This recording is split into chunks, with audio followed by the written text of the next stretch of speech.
effort supplémentaire. Toute nourriture provient du sol, et, s'il veut en avoir, il faudra qu'il plante des graines. Il ne peut pas vivre intégralement de ce que la nature fournit. Nous devons planter notre nourriture dans le sol. Nous devons d'abord dégager le terrain.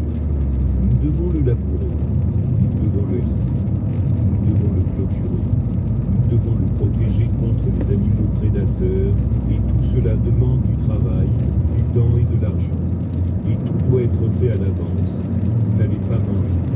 Je n'aurai aucun problème pour vendre cette idée, le fait que la nature exige de tout le monde un effort supplémentaire à un agriculteur.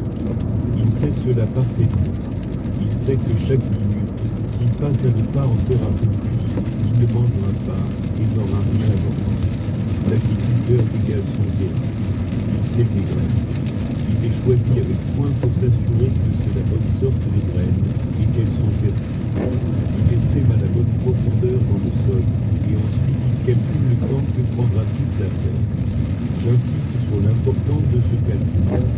Est-ce qu'un nouvel employé qui démarre un nouveau travail peut, dès son arrivée, commencer à en faire un peu plus, puis immédiatement demander une grosse augmentation ou une super promotion?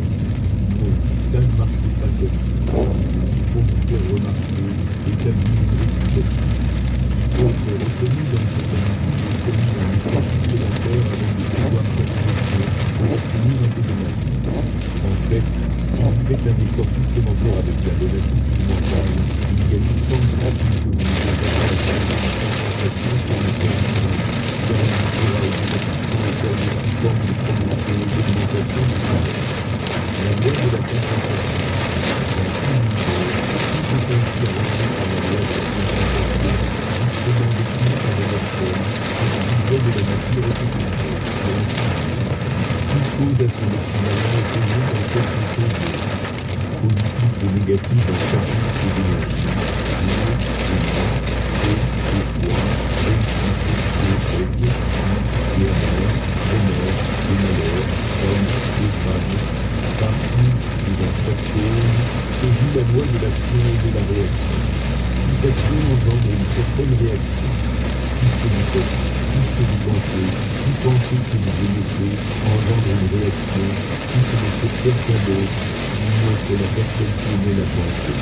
À dire vrai, lorsque vous émettez une pensée, vous n'en avez pas fini.